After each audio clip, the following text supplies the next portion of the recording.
full throttle, merging onto a highway, your tachometer needle climbing past 6,000, past 7,000, the engine note sharpening into a metallic shriek. You expect another surge of acceleration. Instead, the engine suddenly cuts out. The needle snaps back, then forward again, bouncing violently as if the car has hit an invisible barrier at 7,000 revolutions per minute. This is not a breakdown. The real reason your engine just hit a wall has nothing to do with heat and everything to do with a mechanical collision you cannot see. Most drivers believe the rev limiter exists to stop the engine from melting itself. That explanation is wrong. Heat builds over seconds and minutes. At the Redline, the threat arrives in milliseconds. The rev limiter is not a temperature governor. It is a collision avoidance system. What it prevents is not melting. It is the precise moment when your piston slams into one of your own valves. To understand why, you have to look inside the cylinder head at the exact instant the rev limiter fires. Your engine breathes through poppet valves, mushroom-shaped metal plugs that open and close the intake and exhaust ports in precise synchronization with the crankshaft. A camshaft lobe pushes the valve open. A coiled steel spring snaps it shut.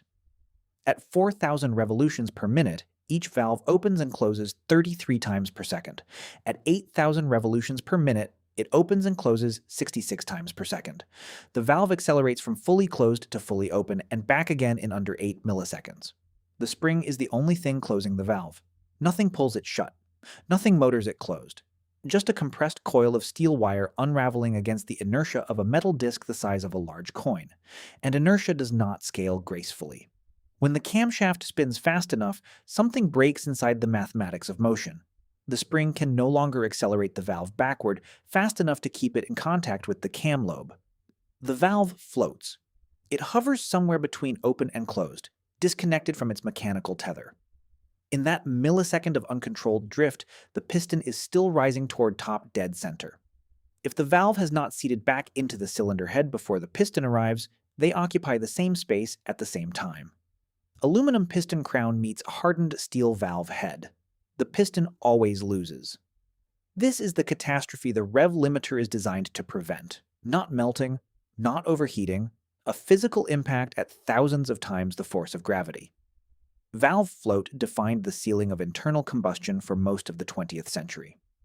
Engineers did not need rev limiters because the engines physically could not spin fast enough. The valve springs themselves were the limit.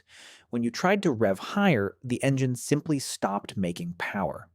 The valves floated, compression leaked backward through unseated intake ports, and the horsepower curve fell off a cliff. Keith Duckworth understood this better than almost anyone. In 1967, Duckworth designed the Cosworth DFV, the engine that would win 155 Formula One Grand Prix.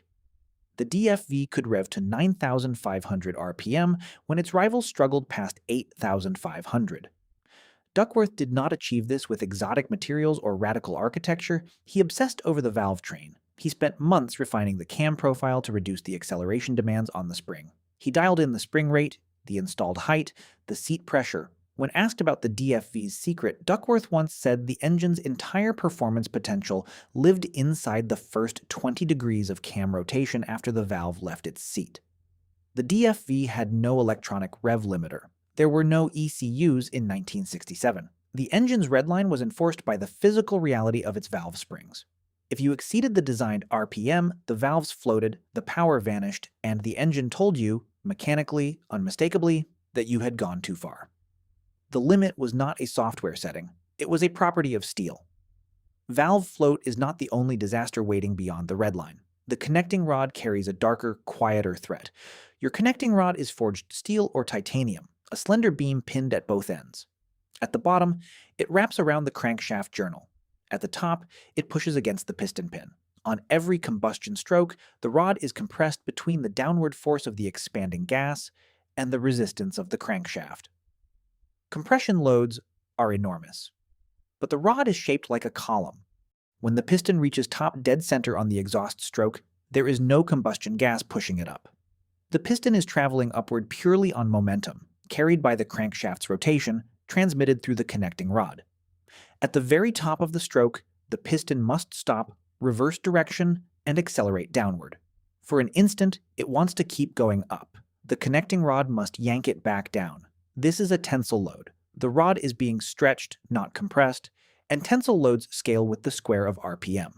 Double the engine speed, and the force trying to rip the connecting rod apart quadruples.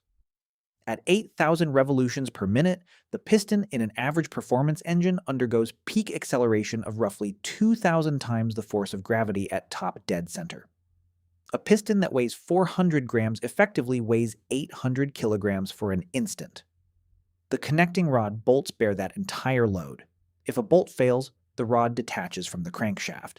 The loose rod then punches through the side of the engine block, through the oil pan, sometimes through the hood. Engine builders call this ventilating the block. In 1970, the Porsche 917 won Le Mans with a flat 12 engine that produced over 600 horsepower and could rev beyond 8,400 revolutions per minute. Ferdinand Piëch, the engineer behind the 917, pushed the engine to its absolute mechanical threshold. The connecting rods were titanium. The fan was driven by a horizontal shaft spinning at engine speed. Drivers reported that the 917's engine note at peak RPM did not sound like a car. It sounded like a turbine tearing itself apart. The 917 had no electronic rev limiter. Its redline was enforced by the driver's nerve. Miss a downshift at the Mulsanne straight, and the tachometer would spike. The titanium rods would stretch. In the worst cases, they stretched far enough for the piston to kiss the cylinder head. The resulting damage was catastrophic and instantaneous. Piëch's engineering philosophy was simple: build it lighter, spin it faster, and let the driver bear the responsibility of keeping the engine alive. The electronic rev limiter changed everything. It arrived in production cars in the late 1980s, coinciding with the spread of engine control units that could read crankshaft position thousands of times per second. Suddenly, an engine could protect itself. There are two strategies. A hard cut interrupts either fuel or spark at the exact RPM threshold. The engine misfires violently. Power vanishes for one revolution, returns as RPM drops below the limit, then cuts again.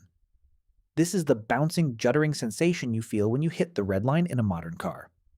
A soft cut is more sophisticated. The ECU begins tapering ignition timing or throttle, opening several hundred revolutions per minute before the hard limit. Power rolls off gradually. The engine never hits the wall. You simply stop accelerating. Many performance cars use a soft cut that most drivers never consciously experience. The engine just runs out of breath. No discussion of RPM limits is complete without Honda. In 1966, Honda's RC166, a 250cc six-cylinder motorcycle engine, won the world championship revving to 18,000 RPM. 18,000. Each of its 6 pistons was smaller than a shot glass. The valves were the diameter of a pencil. The engine produced 60 horsepower from a displacement smaller than a bottle of water. Soichiro Honda demanded the impossible from his engineers. He believed the path to victory was through RPM, not displacement. The RC166's valve springs were wound from a proprietary steel alloy that Honda developed in-house.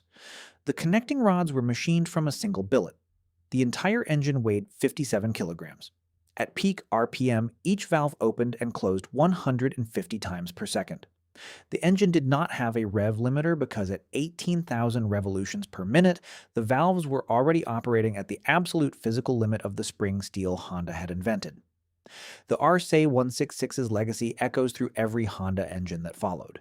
The S2000's 9,000 RPM 4-cylinder, the Integra Type R's 8,400 RPM B18C. So the next time you accelerate hard, tachometer climbing past 6,000, past 7,000, engine note sharpening into a metallic shriek, and you feel that sudden cutoff, that violent bounce, that invisible wall, you are not experiencing a failure. You are touching the exact boundary where steel ceases to behave like a solid and begins to behave like a liquid. You are feeling the outermost edge of a safety net woven from decades of broken connecting rods, shattered pistons, and valve springs pushed until they could no longer pull back. The rev limiter is not holding your engine back, it is holding your engine together.